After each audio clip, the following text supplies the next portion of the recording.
Boa tarde, minha gente. Eu sou Mauro Lopes. Este é o canal Paz e Bem.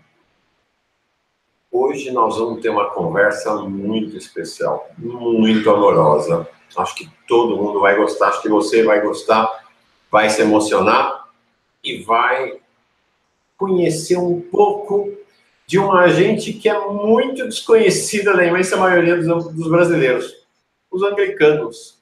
A Igreja Episcopal Anglicana do Brasil. A gente conhece um pouco os anglicanos dos filmes de ver lá a família real inglesa, né, a história da Inglaterra, mas os anglicanos estão no Brasil. Nós vamos saber um pouco da história deles, da trajetória dessa igreja cristã, uma igreja dentro do universo do cristianismo, com uma caminhada muito particular no mundo e no Brasil. E nós vamos nos maravilhar, eu tenho certeza disso, eu e você, com uma jornada muito especial dessa igreja em relação à inclusividade e à aceitação e acolhimento a todas as formas de amor e sexualidade. Vai ser bom. Pode vir junto nessa conversa. O canal Paz e Bem é um canal... Bom, eu sou Mauro Lopes, eu não sei se eu falei isso no começo. Eu sou Mauro Lopes.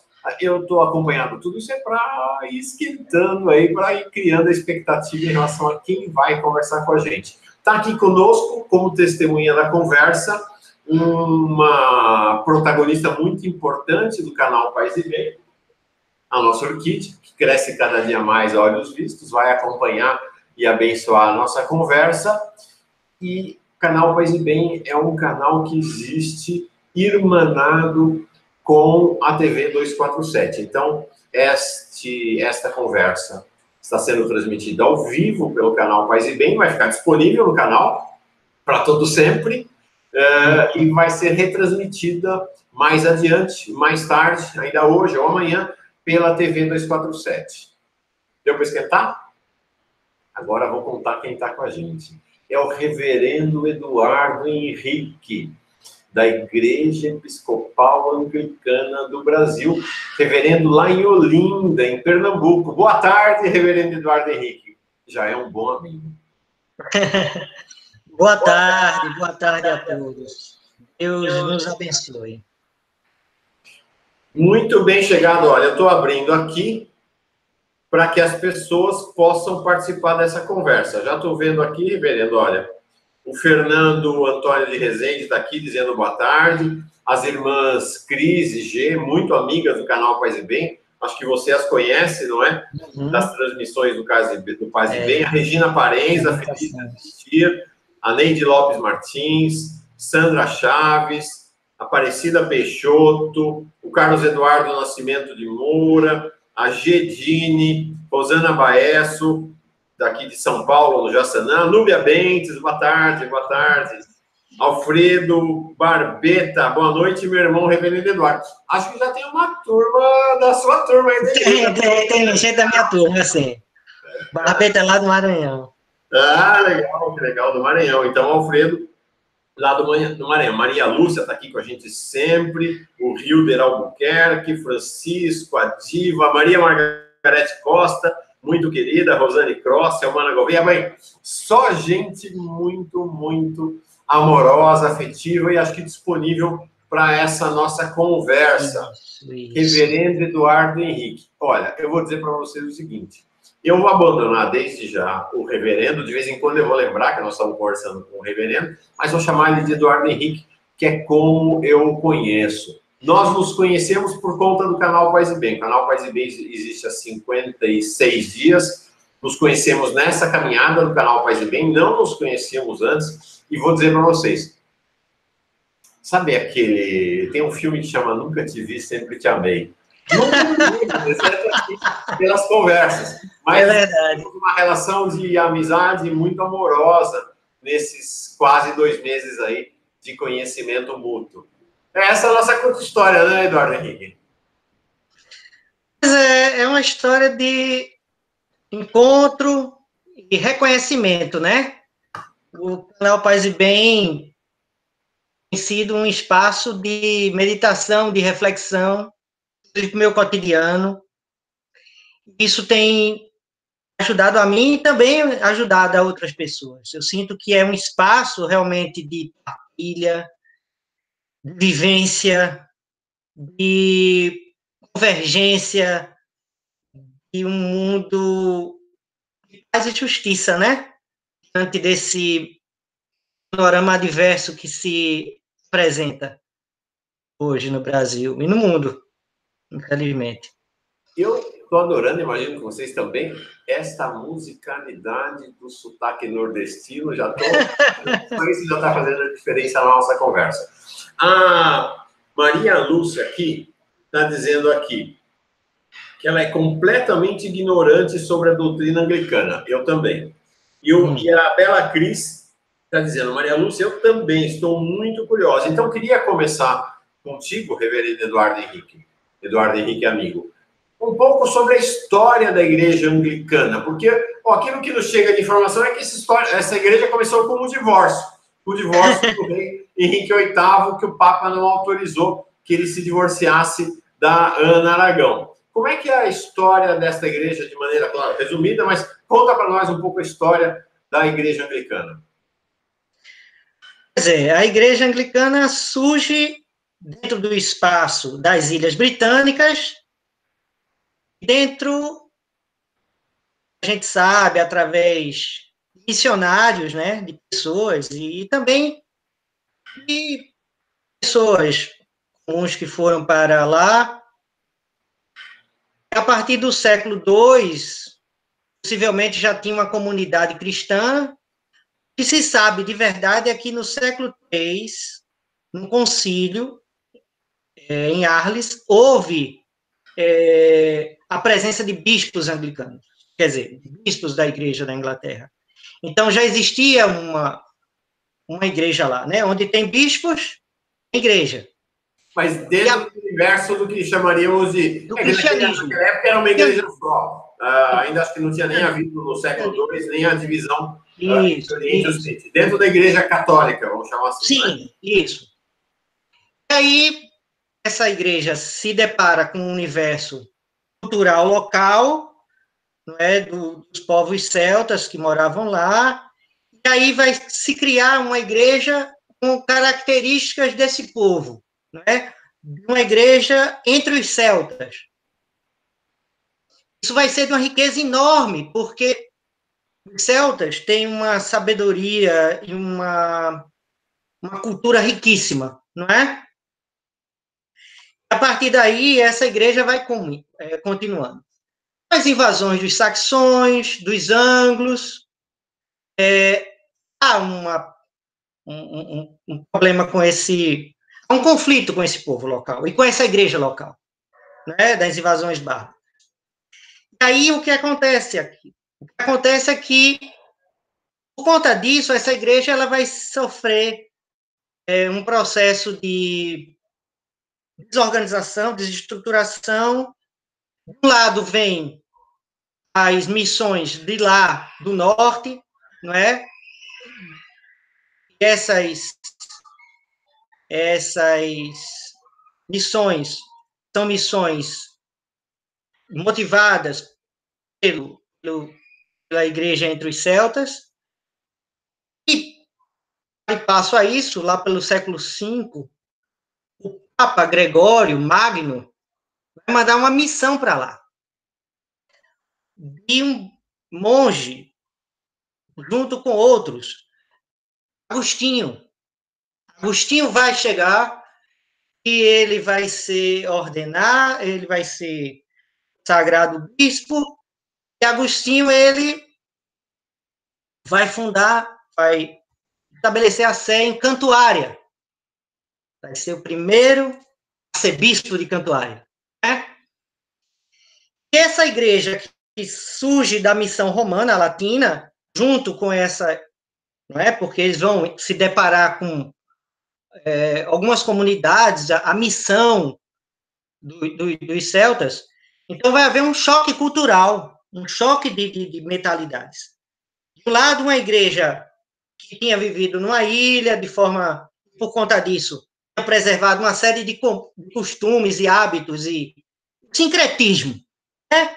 aquilo que a gente estava falando, elemento sincrético, uma igreja popular, uma igreja do povo, com aquele jeito deles, de ser, a maneira deles. Aí vai se deparar com uma igreja que vem dos latinos, da missão romana. Aí, aqui a autoridade a gente vai falar. A Iona, Linsfarm, os mosteiros celtas, ou a Roma. E aí se coloca como uma questão central a marcação da data da Páscoa e se estabelece a sé e a autoridade de Roma. Assim a igreja vai. Arcebispo de Cantuária, sofrendo uma série de atropelos dentro da sua história, alguns momentos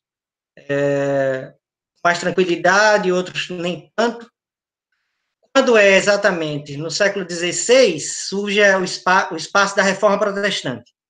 E aí Henrique, aproveitando uma situação particular, né, ele, e também uma oportunidade política, de estabelecer uma igreja nacional, ele coloca a questão do divórcio. Você está falando aí do rei Henrique VIII, né? Aí chega uma história que é mais conhecida, vulgarizada, né? Isso. Mas Henrique VIII, ele separa a autoridade do bispo, né, do bispo de Roma, do Papa. Mas ele nada faz em termos de reforma. E aí é que é interessante. Porque se ele tivesse criado algo novo, ele teria reformado essa igreja. Mas ele não reformou. Ele preservou, sabe, Mauro? Ele manteve toda a liturgia, toda a doutrina, os 7 sacramentos e tudo, né, o celibato, tudo ele preservou. Aí ele vai construir uma igreja católica, nesse sentido, né, nessa doutrina, com a ressalva de ser uma igreja agora nacional, uma igreja na Inglaterra, dos anglos e anglicanos. Isso é muito curioso, porque até hoje eu ouço testemunho de amigos e amigas que vão fora do Brasil, viajam para fora do Brasil, especialmente nos Estados Unidos, né? Nos Estados Unidos, Isso. como aqui no Brasil, a igreja anglicana tem esse primeiro nome de igreja episcopal, entram lá, amigos e amigas católicas, entram lá para assistir uma missa, sentam e estão certos que assistiram uma missa na igreja católica. Demora, às vezes, 3, 4, 5 celebrações para entender que aquela não é uma igreja católica. Tem até um amigo meu que conta uma história muito curiosa, que ele fala que ele foi lá e o reverendo, que naquela altura ele achava que era o padre, e o padre falava, não, porque eu conversei com a minha mulher, e a minha mulher me aconselhou, ela me falou para fazer desse jeito. Aí na outra celebração, ele fala, olha, num diálogo profundo que eu tive com a minha mulher, e ele lá certo que ele estava falando de Nossa Senhora, de Maria. Eu vi que era a mulher dele mesmo, ele era casado, não era a igreja católica, que era a igreja anglicana, mas de fato há uma enorme semelhança entre os ritos das duas igrejas, não é? Que é preservada até hoje, né? Henrique VIII preserva. Agora, sucede a ele o filho, Eduardo. Aí Eduardo tinha sido formado entre protestantes, entende? E aí é que surge aquele que é o arcebispo, tinha sido o arcebispo de Cantuária na época de Henrique, que é o Thomas Cranmer, que reforma a liturgia anglicana.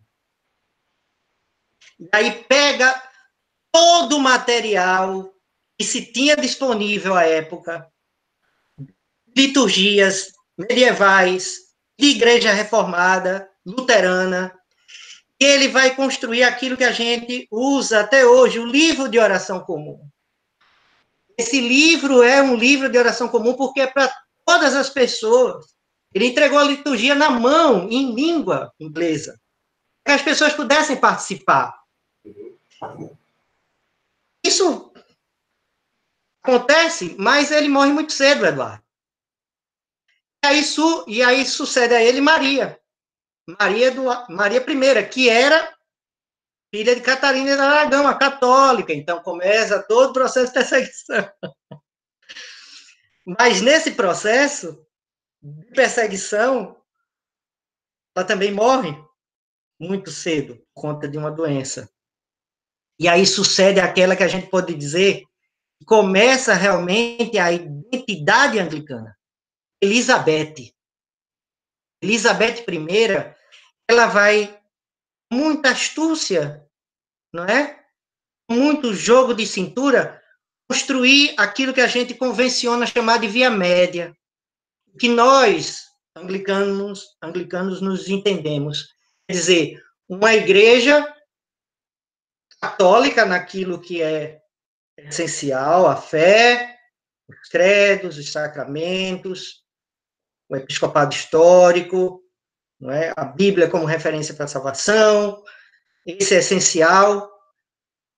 Mas, do outro lado, a gente se reforma. Então, os padres podem casar, então, há uma maior liberdade na questão do culto, existe hoje, né, a ordenação de mulheres, a gente permite. Então, não naquela época, né? Mas aí essa igreja vai criar esse princípio de via média, sabe? E que os teólogos vão colocar ao longo do tempo. Eu acho que é aí que surge aquilo que a gente pode dizer de chamar de identidade anglicana, o jeito de ser anglicano. Né? Vai trazer essa... Só uma questão, reverendo Eduardo Henrique, amigo Eduardo Henrique. Quero chamar aqui um pouco as pessoas. Beleza. Rosemary Cunha, forte abraço, mano, reverendo Eduardo Henrique. Reverenda! É reverenda da paróquia, Jesus Nazaré. Ah, sim, da sua comunidade. Ela é a minha pároca. Francisco Silva. Oi, Rose, que bom vê-lo aqui prestigiando o mano Eduardo. Francisco Silva também é americano, não é? Bispo. É bispo? Francisco Silva. O nosso programa da Diocese Sul-Ocidental. Da Diocese de... Sul-Ocidental. Ah, que bom. Até o bispo nos prestigiando aqui, que alegria. A Mônica Lima dizendo que você é um grande conhecedor da Igreja Episcopal Anglicana. Obrigado, Mônica. Gostei muito da Igreja Anglicana. Até a prestação de contas da Igreja é colocada em planilha pública, muito transparente. A Regina Di dando boa tarde para nós. A Maria Margarete Costa dizendo, vendo o Eduardo falar dos celtas, fiquei mais encantada. Gostaria de saber por que a cultura celta é relegada ao obscurantismo. Boa essa história.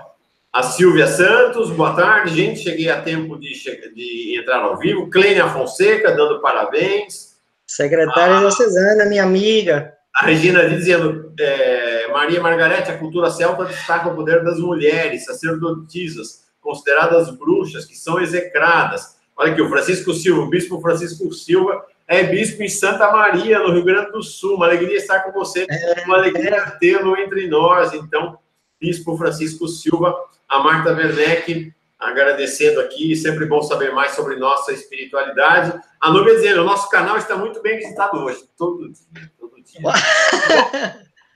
Essa era uma questão que eu acho que era importante situar, porque na nossa cabeça, formada, de certa maneira, pela indústria cultural, pelos filmes norte-americanos, esta igreja é uma invenção que aparece de um dia para o outro por conta em 1534, por conta do desejo de Henrique VIII de se divorciar. O Eduardo Henrique está contando para nós aqui na história não é nada disso. É que esta igreja é uma construção de séculos e séculos, fruto do sincretismo, então, entre a caminhada espiritual dos celtas, em confronto e assimilação com a Igreja de Roma, com a Igreja Latina, que é a porta que chega na Grã-Bretanha quando há a expansão da Igreja Católica. Então, a Igreja Anglicana é muito mais, então, a resultante desse sincretismo do que fruto do desejo de um rei que estava a fim de se divorciar. Né? Então, acho que é isso. Né? É isso.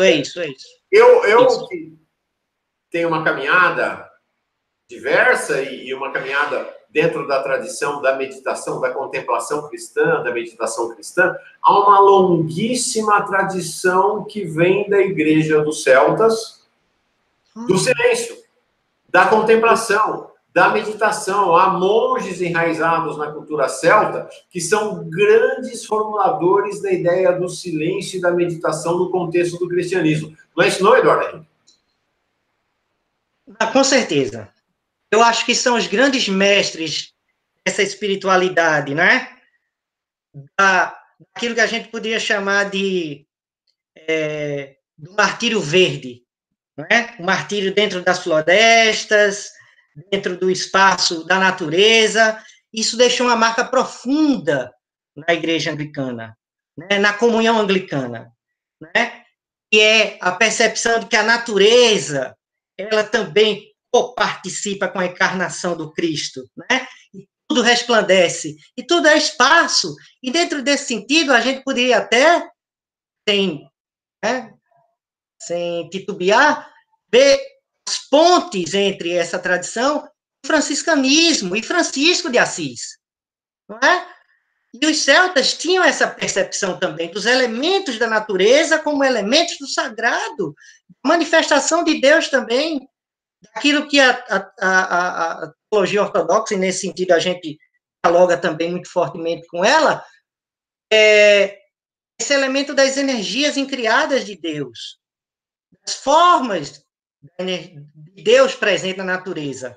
Que coisa maravilhosa, né? É um espaço de acesso. O anglicanismo nunca deixou, ao longo de toda a sua reflexão, de todo o seu pensamento, ele sempre guardou isso consigo. O inglês, o anglicano, ele sempre guardou isso. Essa presença. Do lado de toda a capelinha tem que ter um bosque, não é? Tem que ter um jardim, tem que ter um espaço onde as pessoas possam, mesmo que às vezes distante daquela natureza, não é? Da floresta, mas ter ela próxima, sabe, Mauro? Ela próxima. Eu acho que às vezes falta na nossa espiritualidade isso, sabe? Esse encontro, esse contato com a natureza. Assim como outra coisa também que a tradição celta nos legou, que a questão dia 1º de novembro, né? Eu fui aceito, meus sacramentos foram aceitos pela Igreja Episcopal Anglicana do Brasil. Eu não fui rebatizado, eu não fui recrismado, fui reconfirmado, eu fui aceito na Igreja Anglicana no dia 1º de novembro, no domingo, 1º de novembro de 1998, de Todos os Santos, consagrado a Todos os Santos. E essa compreensão que faz com que nós também participamos desses vivos, todos os vivos, esses já partiram e esses que estão aqui, não é? Aquilo que na tradição celta chama Samhain, a questão que ficou traduzido como Halloween, né? Que é, na verdade, uma degeneração, uma perda, né? No sentido original, ficou como uma espécie de brincadeira, de criança, mas que tem um significado profundo. Seres humanos, nós, todos participamos da mesma espiritualidade, não é? Dessa igreja triunfante, dessa igreja militante que aqui está, todos juntos, Mauro.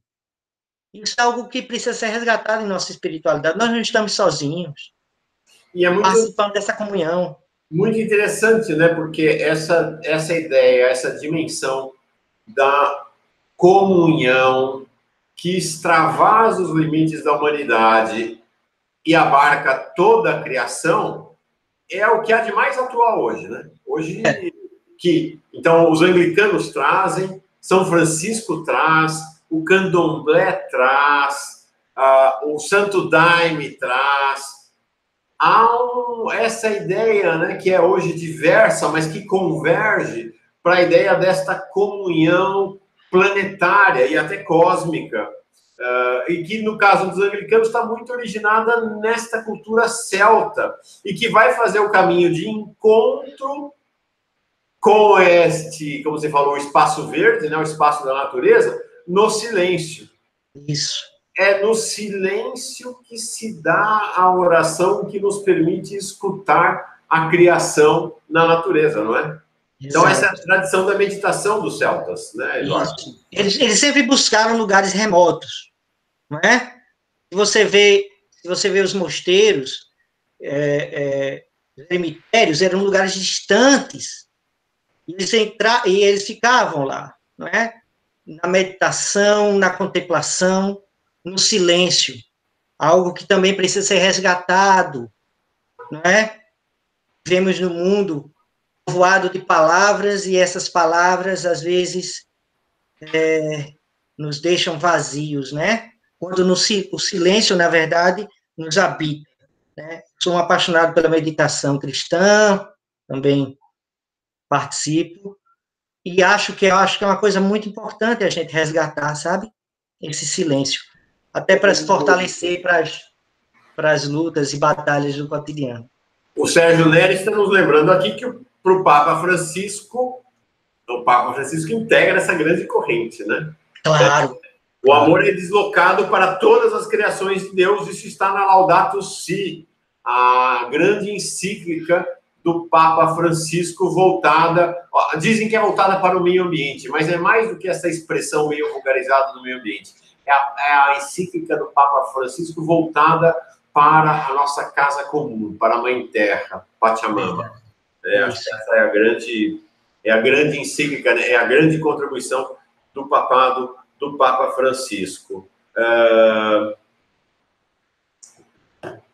Vamos pular para o Brasil. Bom, a igreja anglicana não é uma igreja muito expressiva em termos numéricos no mundo. Estima-se que mais ou menos 14 milhões de pessoas em todo o mundo sejam anglicanas, apenas uma igreja pequena, perto de outras, né, como o catolicismo, como o islamismo. É uma igreja, então, relativamente pequena. Veio para o Brasil, é também uma igreja pequena no Brasil, mas ela está solidamente enraizada no Brasil. Quando essa igreja chega no Brasil, e dá bem brevemente, Eduardo, qual é o perfil dessa igreja no Brasil, né? Quantas pessoas são anglicanas no Brasil, quantas dioceses, quantos reverendos, quantos bispos? Dá para nós uma descrição breve do que é esta igreja aqui no Brasil. Veja, a igreja anglicana, ela está presente no Brasil desde o final do século XIX, né? Na verdade, já por conta das questões das capelanias inglesas, né, em 1810, anglicanos celebraram no Brasil, não é? Mas a missão episcopal dos Estados Unidos chega em Porto Alegre no final do século XIX por conta do processo de república, não é? A abertura da possibilidade. E aí essa igreja, ela vai.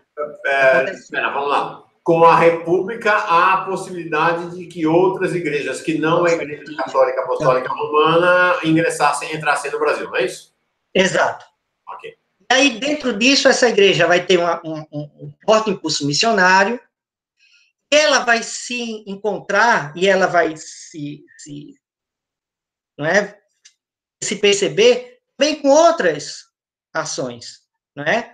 Como, por exemplo, a presença da missão japonesa, não é?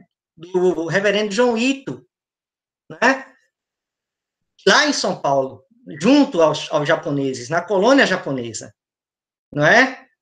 E isso é fantástico, porque aí eles percebem que esse trabalho missionário lá. E também vai se colocar diante da questão da presença das capelanias que existiam, né, no Brasil. Essa confluência vai formar aquilo que a gente se define, inclusive, igreja episcopal, por conta da presença dos missionários americanos em Porto Alegre, e anglicana, porque reconhece também esse legado inglês das capelanias. Então, essa confluência vai se tornar essa igreja episcopal anglicana no Brasil, do Brasil. Brasileira, com o jeito da gente. Só para as pessoas que não conhecem. Nos Estados Unidos, esta igreja, que tem origem no anglicanismo, chama-se Igreja Episcopal. Quando vem no Brasil, ela adota este duplo nome, episcopal anglicana, com a sua localização geográfica do Brasil, não é isso? Isso bem depois, né? Sim. Porque tem um nome imenso no início, quer dizer, Missão da Igreja Episcopal Protestante dos Estados Unidos ao sul dos Estados Unidos, né, do Brasil, né? Dos Estados Unidos do Brasil, quer dizer, um nome enorme. Mas essa hoje é a Igreja Episcopal Anglicana do Brasil. É uma igreja com a cara da gente, sim, inserida muito forte no movimento ecumênico, não é? Discutindo de forma muito corajosa os temas da inclusividade, a questão dos negros, das mulheres, gays, da comunidade LGBT, quer dizer, dos pobres, não é? Tudo isso são espaços de reflexão, de cuidado da Igreja Episcopal, e que não é de hoje, não é de hoje. Essa questão, por exemplo, do casamento, né, de segunda núpcias, que o pessoal dizia, né, nos anos 70, na nossa igreja, já se debatia antes da questão. Quer dizer, já se fazia casamentos de pessoas, né, que tinham separado, tinham casado na igreja católica e tinham separado, e de repente queriam casar de novo e não podiam. E aí a gente já teve essa discussão e tudo, e hoje se realiza casamentos de segunda núpcia, não é? Isso leva tempo, leva discussão, reflexão, debate, estudo. Isso não é o reverendo Eduardo Henrique aqui que vai definir, não é? Nem a Câmara dos Bispos, nem a Câmara dos Leigos e do Clero, não é todo mundo. Dentro desse sentido, a Igreja Episcopal Anglicana tem pautado por isso, sabe? Dessa questão que eu acho que é crucial hoje, Mauro, sabe? O evangelho, o amor de Cristo, verdadeiramente para todas as pessoas.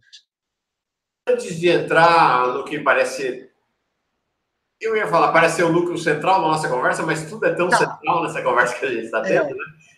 Ainda sobre o perfil da Igreja Episcopal Anglicana no Brasil, há uma ideia de quantas pessoas são anglicanas no Brasil? Quantas são as dioceses? Quantos são os bispos, reverendos? Dá um pouco o perfil do tamanho da igreja no Brasil. Veja, a Igreja Episcopal do Brasil se estima que tenham 200 mil pessoas.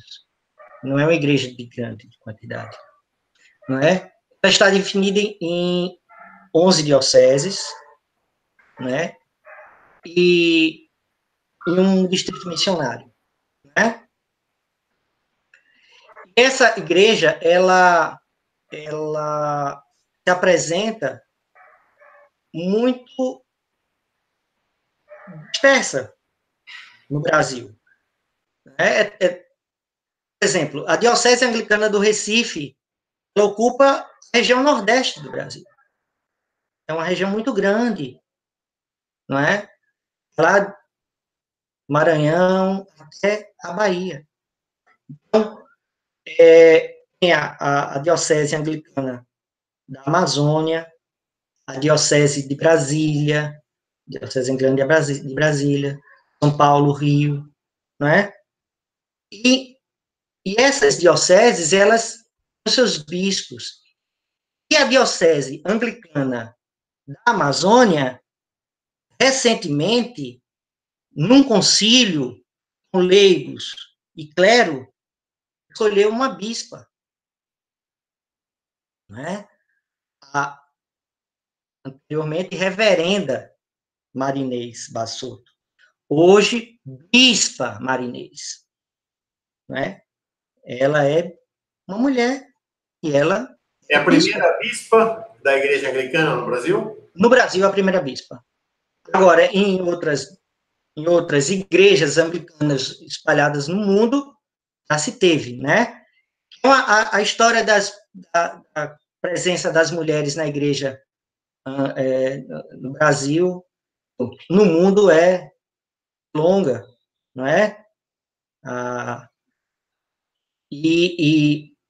a gente tem que ver que essa luta é uma luta de reconhecimento dessa identidade, né, dessa importância das mulheres na igreja.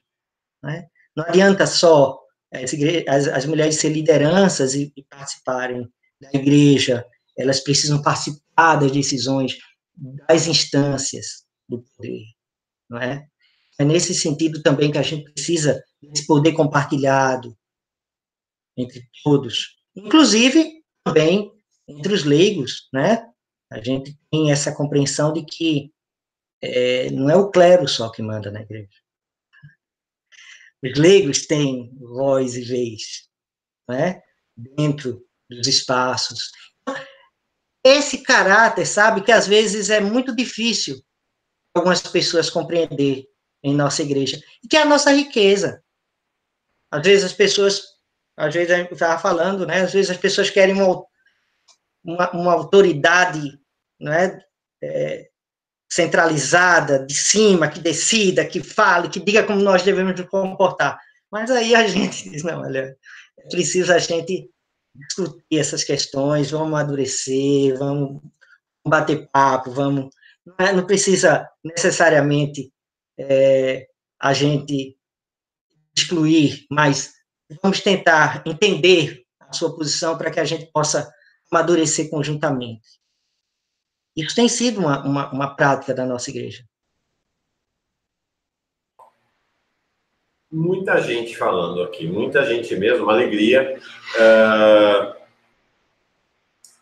A Regina D, queria encontrar o comentário dela aqui. É por isso que a figura da mulher na cultura celta, por conta das suas explicações, certo.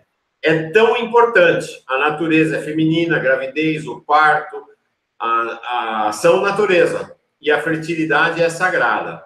A Maria Sueli dizendo, maravilhoso fazer parte dessa família, quero lhe agradecer. Agradecer, está falando de mim ou acho que é para nós dois?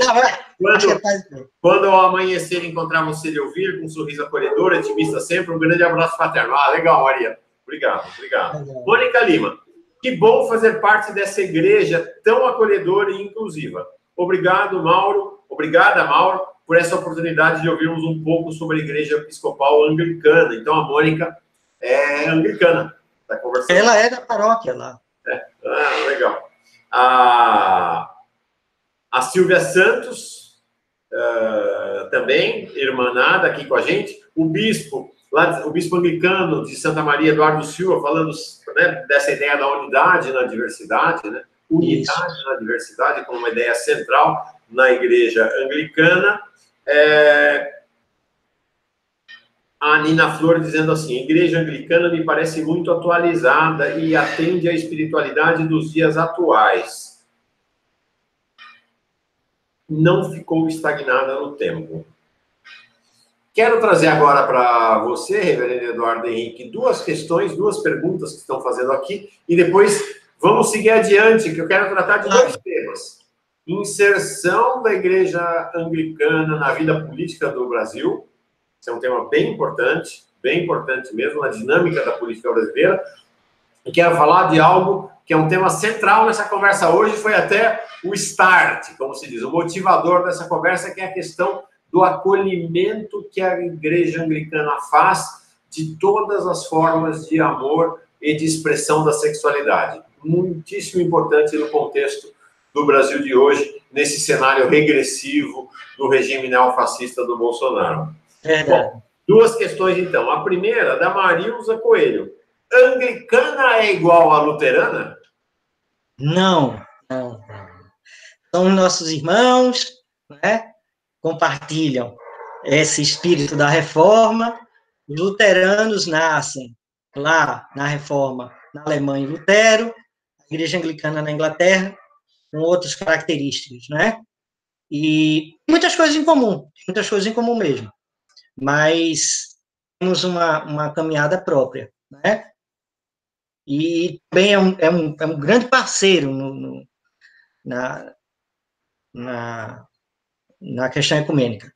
Mas a pergunta da Marilza ela tem uma razão de ser, e acho, Marilza, que é muito interessante, uma questão que você traz, porque exatamente nesse momento, nos marcos do cristianismo, com o benfazejo vento da presença do Papa Francisco, é exatamente o diálogo entre a Igreja Católica, Igreja Anglicana e Igreja Luterana que mais tem avançado nos marcos do cristianismo. São as 3 igrejas que mais estão mergulhadas no diálogo comum, na busca de caminhos comuns. Isso não quer dizer voltar todo mundo para dentro da Igreja Católica, não é nada disso. Mas é a ideia da busca de caminhos comuns. É isso, né, Eduardo Henrique? Acho que essas são as 3 igrejas nos marcos do cristianismo que mais, nesse momento, se aproximam de visão e permitem-se um diálogo mais aberto e fraterno, né? Não, perfeita essa colocação. Inclusive, colocar que não é de hoje também esse processo, né, de aproximação entre a Igreja Luterana, a Igreja Católica Romana, a Igreja Anglicana e a Igreja Católica Romana. Isso é o espírito do Vaticano II, não é? Ainda em João 23, Papa João 23, houve esse espaço de encontro, de reconhecimento, dentro dos limites daquele tempo, daquela situação.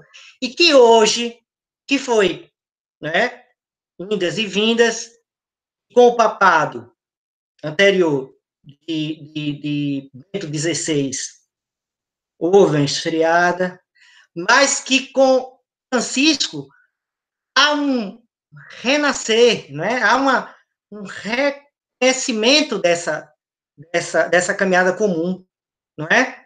No sentido dessa, não unidade de todo mundo ter a mesma igreja, mas dizer assim, olha, quanto é bacana, sabe?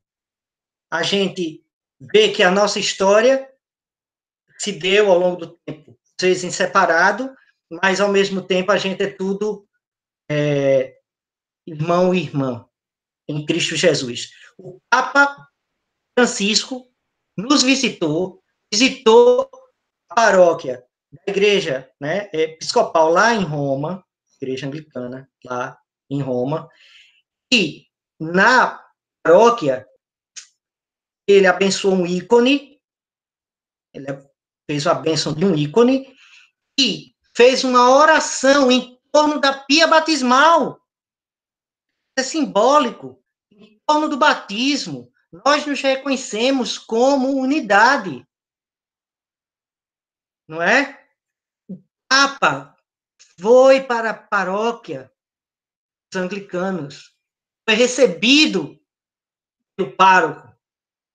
Entende? Esse gesto é um gesto de profundo amor, de profundo respeito, de reconhecimento dessa alteridade, que na verdade é diferente, mas também tem muitos traços em comum. E isso não deve construir parede, deve construir ponte, não é? A palavra a gente pode até colocar depois o link, que tem isso no YouTube, desse encontro do Papa Francisco na igreja anglicana, lá em Roma. Aí a gente vai ver exatamente isso, sabe? Como nós caminhamos e como ainda a gente precisa caminhar, mas no caminho certo. Reverendo Eduardo Henrique, amigo Eduardo Henrique, o bispo Naldal Alves, Julio, visitou o Lula na prisão lá em Curitiba. E saiu e deu declarações muito enfáticas, muito fortes, tanto de solidariedade com o Lula, de indignação em relação à condição que ele vive, e do homem que ele encontrou lá. Quem é o Lula que ele encontrou lá? A Igreja Anglicana tem um grande consenso ao redor desta ideia de que há uma enorme injustiça no país contra o Lula, de que Lula é um líder político relevante, um líder político importante, não, por sinal cristão, né, um líder político cristão católico, no caso dele, e sobre esse tempo de injustiça e sofrimento que se abriu especialmente depois do golpe de Estado de 2015, 2016, e agora com a eleição de com o início de um novo regime, né, de um regime neofascista com o Jair Bolsonaro e os militares à frente. Como é que a Igreja Anglicana opera nessa lógica da vida no Brasil hoje? O grande consenso da Igreja Episcopal Anglicana do Brasil é o consenso da justiça. Porque só a justiça, eu não falei lei, eu não falei nem em questão de como é que, de repente, essa justiça se coloca. Mas a justiça verdadeira, ela precisa ser vivida para a produção de paz.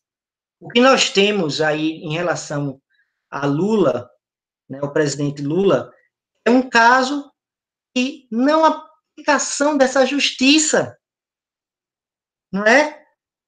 Houve todo um jogo jurídico, né, em que se construiu todo um aparato policialesco e jurídico para prendê-lo, não é?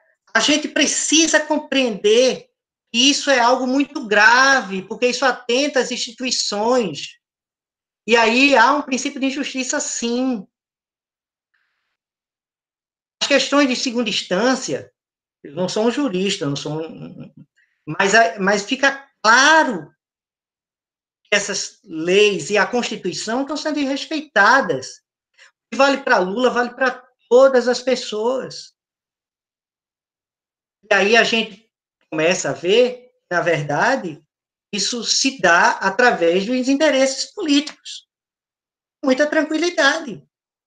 E quando Dom Aldal, nosso bispo primaz, visita, leva a Santa Comunhão, ele reconhece essa questão do Lula como ele, que a gente falou, servo sofredor, numa das nossas reflexões, não é? Que é papel nosso como cristão levar a boa nova da libertação aos presos, aos encarcerados. Porque nós somos sedentos de justiça. Porque esses são chamados bem-aventurados. É nesse sentido que Lula hoje é esse símbolo da resistência. Não Lula, pessoa dele, ele, mas a vítima da injustiça por conta dessa política que se estabeleceu no Brasil, a ferro e fogo, não é? Que a gente precisa compreender, acima de tudo, Mauro, a gente tem que valorizar, a gente tem que ter sempre diante dos nossos olhos a justiça, sabe?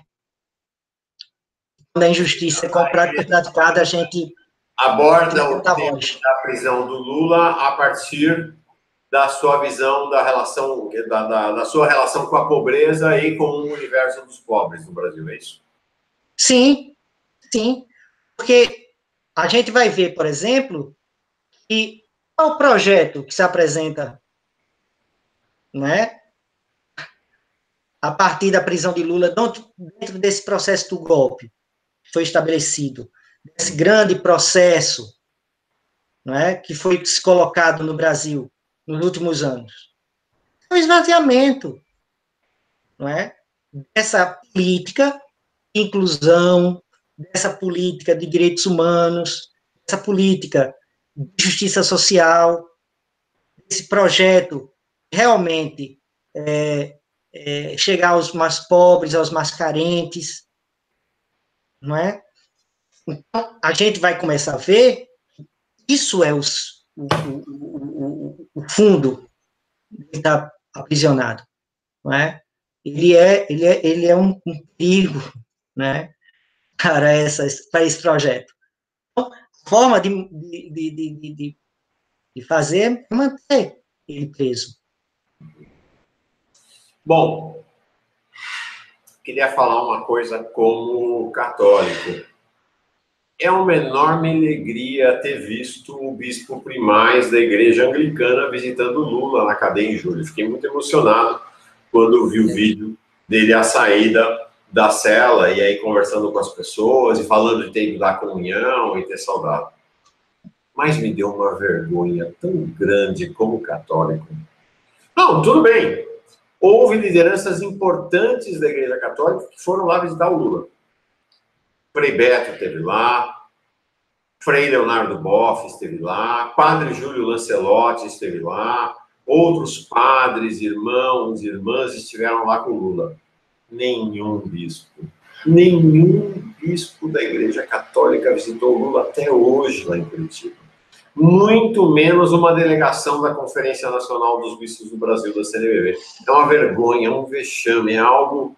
Imaginar que a CNBB e que os bispos do Brasil estiveram na liderança da luta ao lado dos pobres do país, ao lado da Igreja Anglicana, da Igreja Presbiteriana, dos judeus, de tantas as expressões da espiritualidade do país na época da ditadura, e hoje a Igreja Católica se vexando, né? Uma presença muito grande de fundamentalistas da direita.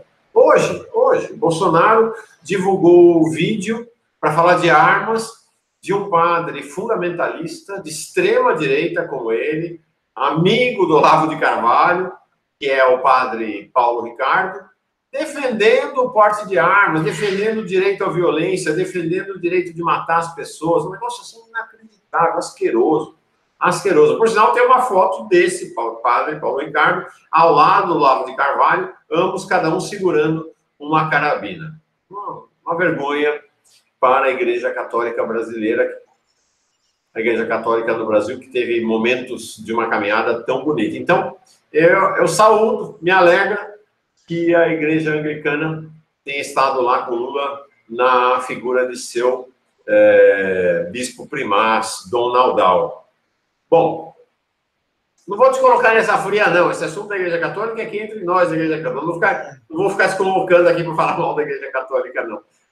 Reverendo Eduardo Henrique. Quero falar de outro assunto agora. Quero mudar a nossa agenda para esse momento, eu acho que é um dos momentos culminantes do nosso encontro, que é... Deixa eu ver aqui como é que estão os comentários. Muitos elogios às suas reflexões, ao programa, realmente muito legal, Eduardo Henrique, muito legal mesmo. Eu queria trazer uma questão que é chave no Brasil nesse momento. Tem gente que diz, não, o governo Bolsonaro fala dos temas da sexualidade para desviar a atenção dos temas que realmente são importantes, que são os temas econômicos, das condições de vida. Não é assim, não. A sexualidade é algo tão importante quanto a comida. A questão do estatuto das relações entre homens, mulheres, homossexuais, lésbicas, bissexuais, transexuais, travesti no Brasil, é tão fundamental quanto ter um prato de comida na mesa.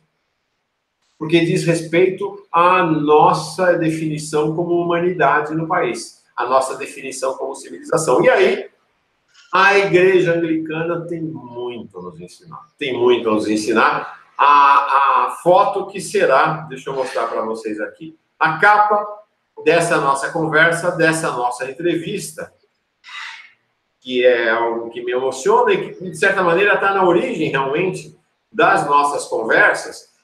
São essas duas fotos. Vejam que coisa maravilhosa. Essas duas fotos.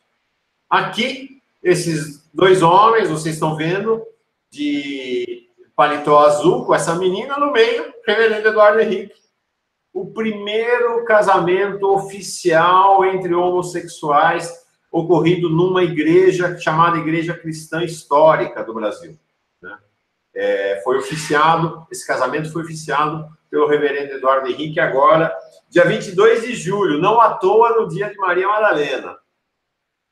Aqui na outra foto, o primeiro casamento trans. O primeiro, não é propriamente, não existe um casamento trans, mas vejam que coisa maravilhosa é o casamento da Genilde, de branco, com o Tiago, de preto, e o reverendo Eduardo Henrique, entre eles, um casamento trans no agreste de Pernambuco, na boca do sertão pernambucano, algo assim a gente fica muito emocionado, porque a gente fica imaginando que esses temas da sexualidade, eles acontecem apenas nas grandes cidades, nos grandes centros. Não! O primeiro casamento trans entre uma trans e um homem aconteceu no Agreste Pernambucano.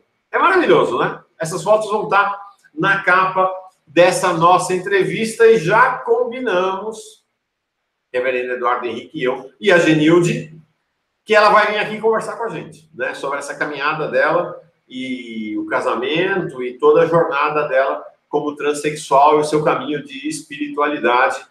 Vai nos dar uma boa aula aqui, não tenho dúvida disso. Conta um pouco dessa história, né? Como a igreja anglicana vem abraçando e abraçando de maneira cada vez mais aberta e inclusiva todas as formas de sexualidade e amor no país. Veja, nós entendemos com muita naturalidade. Naturalidade, entenda aqui. Algo que é um casamento entre pessoas. Porque são pessoas. São pessoas que, por serem gays, lésbicas, trans, às vezes, a porta física das nossas igrejas estão abertas, mas essas igrejas estão fechadas para eles. Porque aceitam de forma condicionada. Mas se você for assim, se você for assado, se você deixar, se você... Não é? Historicamente tem sido assim. Gays, lésbicas, trans, enfim, sempre estiveram nas igrejas cristãs. Sempre, desde sempre. Mas não foram reconhecidos nas suas identidades. Na identidade de gênero. Não é? Não foram reconhecidas como são. E por conta disso, não puderam participar de forma plena dessa igreja. Quer dizer, a gente entende até que essa igreja, não é, possa dar um banco para essas pessoas se sentarem, para que elas escutem a palavra de Deus. Mas essas pessoas, Mauro, não participam da igreja integralmente. Elas, historicamente, são mutiladas da sua participação. São excluídas. São colocadas de lado. O que você mostra, e aí, além de mim, sou instrumento, não é? Sou uma pessoa que oficializou uma coisa que a minha igreja, a Igreja Episcopal Anglicana do Brasil, aprovou em sínodo nacional. Depois de muito debate, depois de muita conversa, depois de muitos encontros, durante mais de 30 anos, isso tem sido, de alguma forma, suscitado e debatido, nos últimos tempos mais, até porque existe, não é, essa compreensão, esse amadurecimento por parte da igreja, da nossa igreja, isso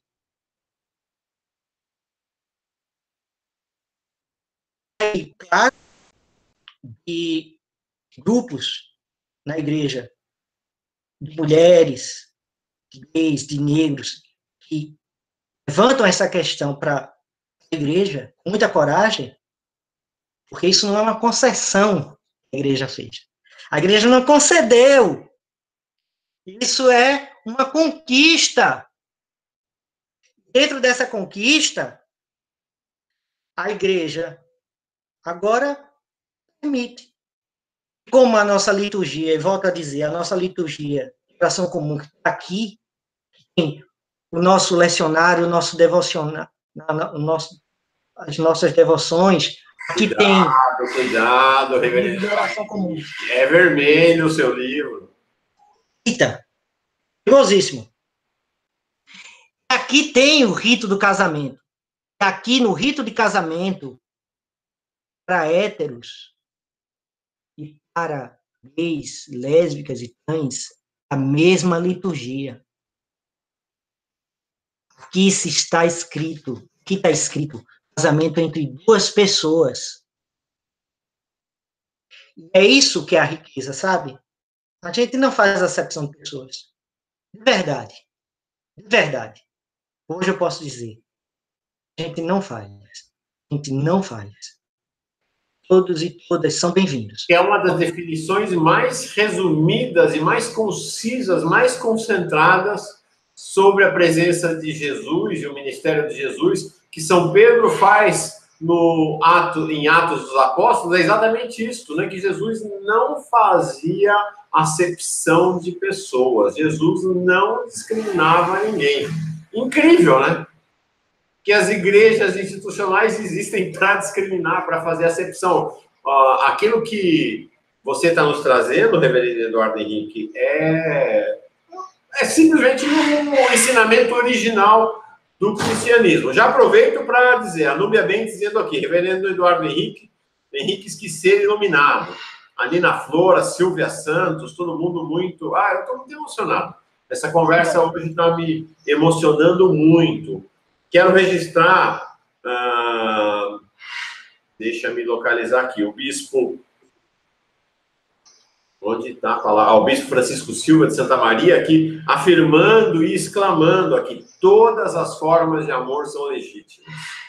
Todas as formas de amor são legítimas. Então, que maravilha essa possibilidade, não de concessão, mas de reconhecimento do direito, né, reverendo Eduardo Henrique? Maravilha, maravilha mesmo.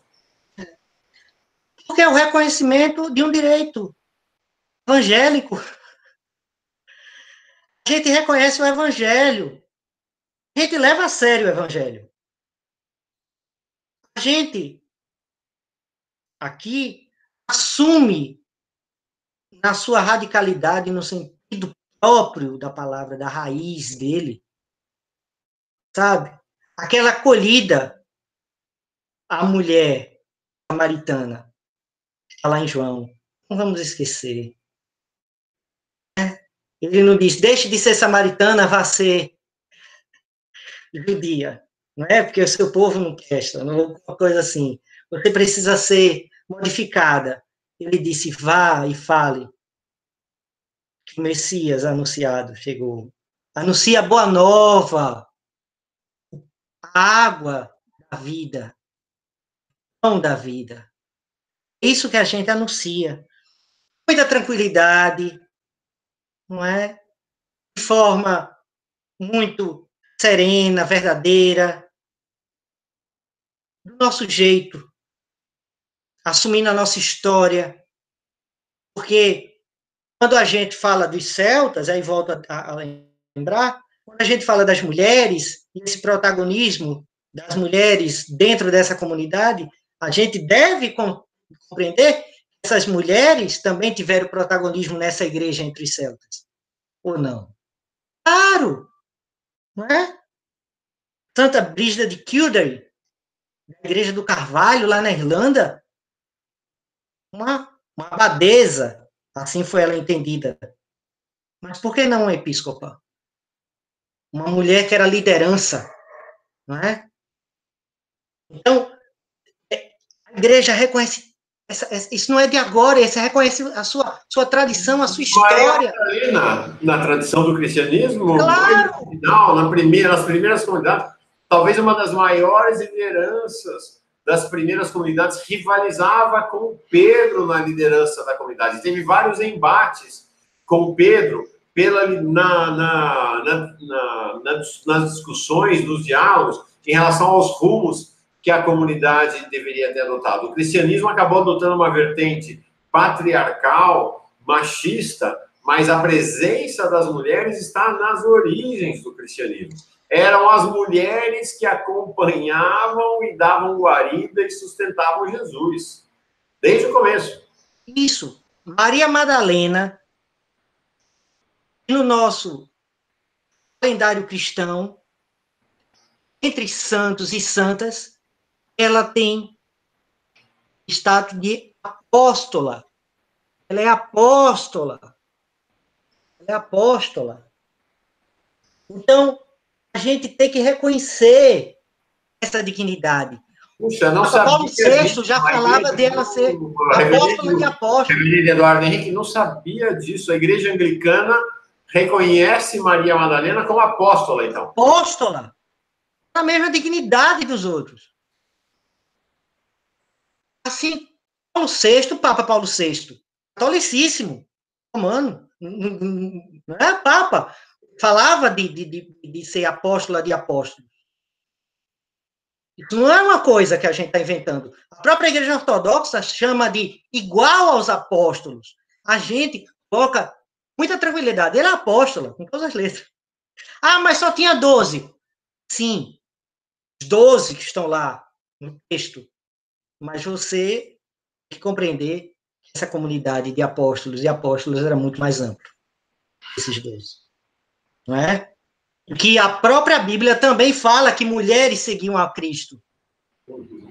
Então, a gente não... Isso não é uma invenção. É porque, às vezes, as pessoas... Mauro, me desculpe a insistência e a oportunidade que você me dá de ficar falando essas coisas, mas porque, às vezes, a crítica fundamentalistas é exatamente isso. Vocês estão inventando uma Bíblia nova, vocês estão inventando uma igreja nova, vocês estão inventando uma coisa nova.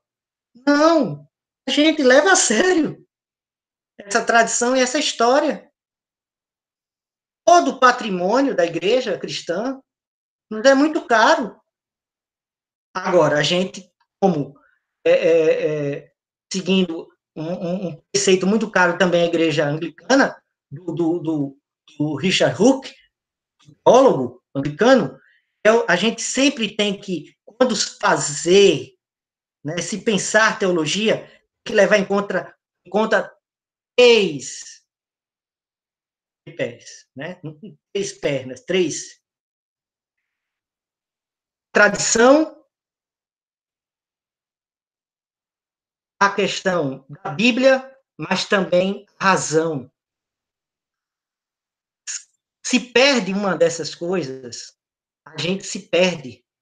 Vai para um tradicionalismo, um fundamentalismo, um biblismo, com qualquer outra coisa, mas a gente precisa compreender, fazer, esse é o nosso jeito de fazer teologia, fazer levando em conta a tradição, as escrituras, a Bíblia, mas também a razão, razoabilidade, razoável, acolher a todos, a todas?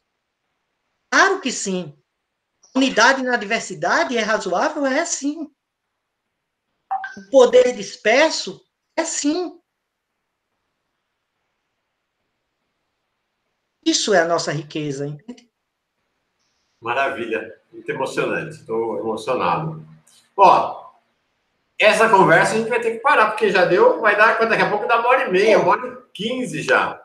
Calma, nós vamos ter mais conversa, nós vamos ter mais conversa, vamos conversar mais. Eu queria voltar novamente, olha que coisa importante, interessante, significativa. Vejam aqui esse casal, o Roberto e o Ivanildo. A data que eles escolheram para casar foi 22 de julho, dia de Maria Madalena. Isso não é coincidência, né? Foi coincidência? Eu acho que foi providência de Deus. E aqui do outro lado, a Genilde e o Tiago, ela, mulher trans, vou avisando, ela vem conversar com a gente. Vem nos contar da maravilhosa experiência que a fez se vestir de branco, ir para a igreja anglicana, ter seu casamento oficiado pelo reverendo Eduardo Henrique e contar a experiência da sua espiritualidade, da sua jornada, da sua vida, nos dá aula de humanidade. Vamos nos inebriar. Hoje de manhã o programa Paz e Bem foi sobre o inebriamento, sobre ficarmos ébrios, bêbados de amor, com o grande poeta e profeta muçulmano, sufista, Rumi. Então, vamos nos inebriar com a história da Genilde, que o reverendo Eduardo Henrique já convidou para estar aqui e conversar conosco. Hoje o inebriamento foi por essa longa conversa, já há mais de 1h15, com o reverendo Eduardo Henrique. Ele é reverendo da Igreja Episcopal Anglicana do Brasil, em Olinda, em Pernambuco. Está todas as manhãs, todas as madrugadas, na verdade, aqui participando do nosso encontro de espiritualidade, o Paz e Bem, que acontece toda manhã, às 6 da manhã no canal Paz e Bem, e às 7 da manhã na TV 247. E hoje a gente trouxe ele aqui para conversar com a gente. Uma maravilha, um presente para toda a comunidade, para nos contar o que é a Igreja Anglicana, a sua história, a sua trajetória, sua inserção na vida brasileira e seu acolhimento ao amor.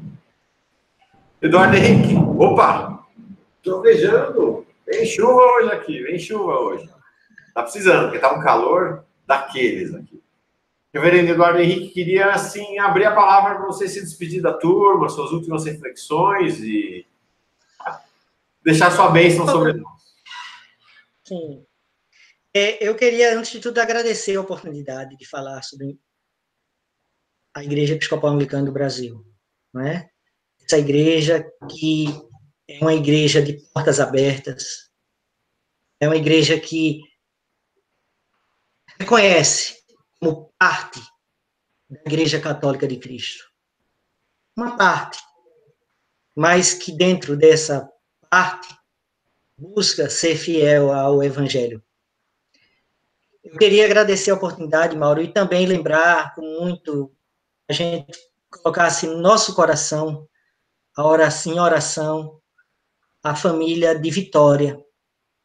Vitória é uma menina trans. Ela não suportou o clima criado, intolerância nas redes sociais. Ela não suportou o levar como brincadeira essa onda de terror e de ódio. Ela não suportou. Ela foi suicidada. E que não é da Igreja Episcopal Anglicana do Brasil, não é nenhum grupo religioso, um grupo de mães que vivem esse drama de uma sociedade que não acolhe, que não respeita, que leva tudo como brincadeira, como meme, como, sabe, quando chegar dia 1º a gente vai ver, já é permitido matar viadinho, coisas desse tipo. Vitória não suportou. E aí eu gostaria de que a gente ficasse se despedindo, não é? Lembrasse dela, da família dela, que o Espírito Santo Consolador verdadeiramente, né, chegue no coração da mãe de Vitória. Ela está em minhas orações, assim como tantas e tantas, né? A LGBTfobia, vítimas também, né? Que Deus Todo-Poderoso, Pai de materno amor, que é uma mãe em nos amar e nos acolher, abençoa cada um de nós. Nos dá discernimento, sabedoria, graça diante de ti. Força e ânimo para continuar na caminhada. Ser conosco, Senhor. Nos fortalece diante desses dias de escuridão, medo e ódio. Nos ajuda, nos socorre. Vem logo, Senhor Jesus. Amém. Muito legal. Abençoar quer dizer lançar boas palavras sobre alguém. Isso é bênção. Bênção é lançar boas palavras sobre alguém. Então, nós vamos encerrar o programa assim, com essas boas palavras que o reverendo Eduardo Henrique derramou sobre nós. Vamos ter mais um encontro. Já temos uma próxima conversa marcada com o reverendo Eduardo Henrique e a Genilde para falar do casamento dela e da sua trajetória, da sua trajetória pessoal, da sua trajetória de vida, para partilhar um pouco da vida dela, da sua experiência e nos ensinar um pouquinho o caminho da humanidade. Eduardo Henrique, obrigado demais por sua disponibilidade, sua presença. Acho que toda a comunidade se alegrou demais na sua presença. Só estou ouvindo aqui, né? Amém, amém, amém, elogios. As pessoas muito gratas pela sua presença mesmo. Maravilha. Eu não vou ficar falando cada pessoa, porque está todo mundo muito maravilhado, todas muito maravilhadas, todos muito maravilhados com a sua presença. Só me resta dizer assim, obrigado. Paz e bem. Paz e bem. Paz e bem. Deus nos abençoe.